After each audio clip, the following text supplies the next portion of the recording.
Good evening, ladies and gentlemen. Thank you for joining us as we look to learn about the polar vortex that blew through the Midwest in 2019. I'm your host, Luke Schomburg, and we will begin the show by looking at the area and learning as much as we can about it, and follow that up with some first-hand insight by interviewing people who had direct experiences with the vortex. And finally, we will look to our researchers to see what they can find for us about the event. Thank you very much, ladies and gentlemen, and stay tuned as we learn more about it.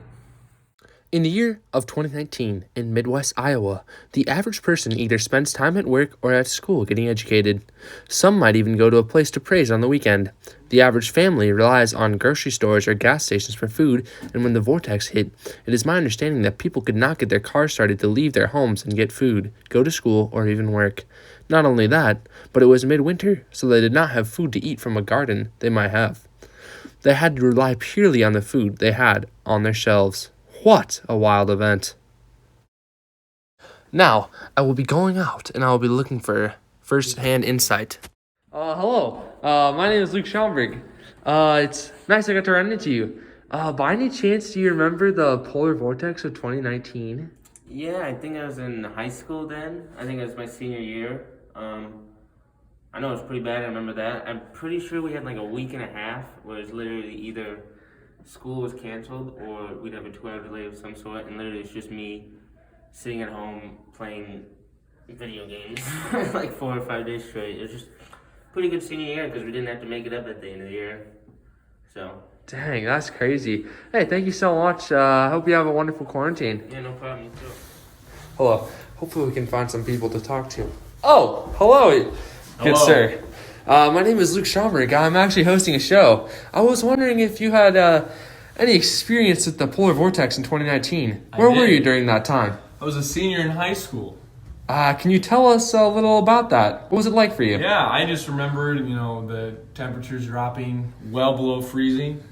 My family has horses and other livestock, so for us, we had to really prepare and make sure our barn was heated, warm enough for the animals. And I also got out of school for a whole week, so that was nice. Thank you very much, sir. Have a great rest of your evening. Nice. Those are some good interviews. Now let's look at the research we've done. As people frequently said, the polar vortex was very cold. Fun fact, at negative 20 degrees, if you threw boiling water into the air, it turns to snow. Let's take a look at that. Okay, say go.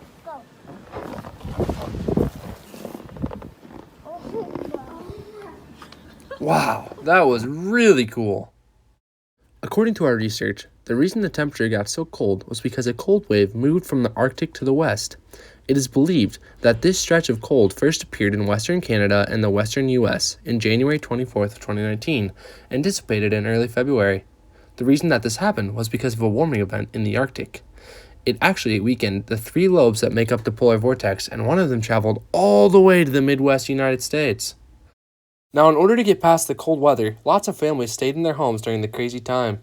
This was due to the fact that if they went outside, they could get frostbite on any bare skin in a matter of minutes, and they could not get their vehicles to move in order to travel. Wow, what a crazy time. Thanks for tuning in.